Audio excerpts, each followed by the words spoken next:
بسم اللہ الرحمن الرحیم۔ السلام علیکم ورحمۃ اللہ وبرکاتہ۔ کثرت سے نکاح اور خلا کرنا۔ عہد عمر رضی اللہ عنہ کا قصہ ہے۔ ابن عذرا الدولی نام کا ایک شخص کثرت سے نکاح کرتا تھا اور ان سے خلا کر لیا کرتا تھا۔ اس کی اس عادت کا لوگوں میں بڑا چرچا ہوا۔ حضرت عمر رضی اللہ عنہ تک یہ بات پہنچی تو انہیں بھی اچھی معلوم نہیں ہوئی۔ جب اسے معلوم ہوا کہ حضرت عمر رضی اللہ عنہ میری اس عادت سے خفا ہیں تو حضرت زید بن ارقم کا ہاتھ پکڑ کر اپنے گھر لایا اور اپنی بیوی سے کہنے لگا، میں تجھے اللہ کی قسم دے کر پوچھتا ہوں، کیا تو مجھ سے نفرت کرتی ہے؟ اس عورت نے کہا، قسم دے کر مت پوچھ۔ اس نے اصرار کیا۔ عورت نے اعتراف کیا کہ میں واقعتاً تجھے دل سے ناپسند کرتی ہوں۔ زید ابن ارقم یہ گفتگو سنتے رہے۔ پھر یہ دونوں حضرت عمر رضی اللہ عنہ کے پاس آئے۔ ابن ابی عذرا نے عرض کیا کہ آپ سب لوگ مجھ پر یہ الزام لگاتے ہیں کہ میں اپنی بیویوں پر ظلم کرتا ہوں اور انہیں طلاق دے دیتا ہوں۔ آپ زید ابن ارقم سے معلوم کریں۔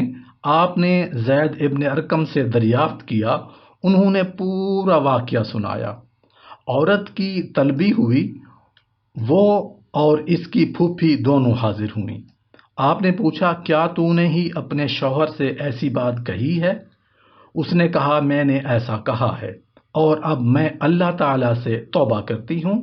دراصل میرے شوہر نے مجھے قسم دے کر یہ بات معلوم کی تھی، میں جھوٹ بولنے کی ہمت نہ کر سکی اور سچی بات کہہ دی۔ کیا میں جھوٹ بول دیا کروں؟ آپ نے فرمایا، جھوٹ بول دیا کرو۔ تم اگر اپنے شوہروں کو پسند نہ کرو تو اس کا اظہار نہ کیا کرو، کیونکہ گھر کی سلامتی میاں بیوی کی محبت میں منحصر ہے۔ لوگوں کو چاہیے کہ وہ اسلام اور احسان کے سائے میں زندگی گزاریں۔ عورت کی ایک اہم خوبی یہ ہے کہ وہ شوہر کے ساتھ حسن سلوک کرنے والی ہو، اس کے حقوق کو ادا کرتی ہو اور اپنے قول و فعل کسی بھی چیز سے شوہر کو تکلیف نہ پہنچاتی ہو۔ نبی کریم صلی اللہ علیہ وآلہ وسلم کا ارشاد پاک ہے، قسم ہے اس ذات کی جس کے قبضہ میں محمد صلی اللہ علیہ وآلہ وسلم کی جان ہے، عورت اپنے پروردگار کا حق ادا نہیں کر سکتی جب تک کہ وہ اپنے شوہر کا حق ادا نہ کرے، اور اگر شوہر اسے اس کی ذات یعنی جمع کا سوال کرے تو بیوی کو چاہیے کہ منع نہ کرے، اگرچہ وہ پالان کی لکڑی کی پشت یعنی اونٹ پر ہی کیوں نہ سوار ہو۔ حضرت انس رضی اللہ عنہ کی ایک روایت میں ہے، قیامت کے دن سب سے پہلے عورت سے اس کی نماز کے بارے میں پوچھا جائے گا، پھر اس کے شوہر کے بارے میں سوال کیا جائے گا کہ اس نے شوہر کے ساتھ کیا سلوک کیا تھا۔ حضرت عبداللہ بن عباس رضی اللہ عنہ فرماتے ہیں کہ ایک عورت نبی کریم صلی اللہ علیہ وآلہ وسلم کے پاس آ کر کہا، میں آپ کی خدمت میں عورتوں کی جانب سے آئی ہوں۔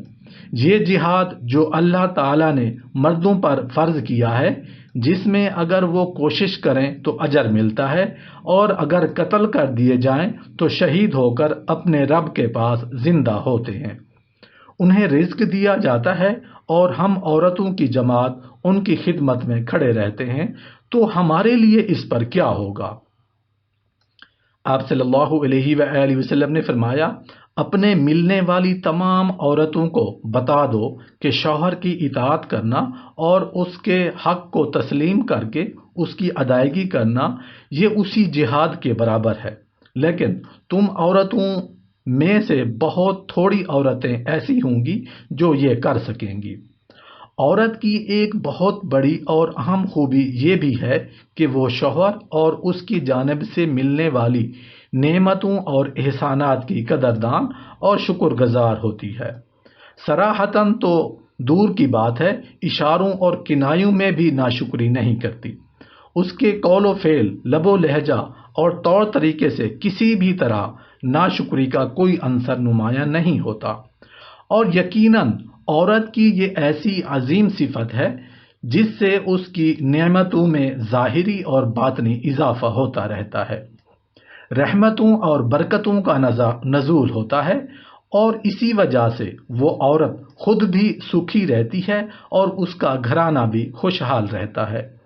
حضرت اسماء بنت یزید رضی اللہ عنہ فرماتی ہیں، ایک مرتبہ نبی کریم صلی اللہ علیہ وآلہ وسلم ہم عورتوں کے پاس سے گزرے تو ہمیں سلام کیا اور فرمانے لگے، تم لوگ احسان کرنے والوں کی ناشکری سے بچو۔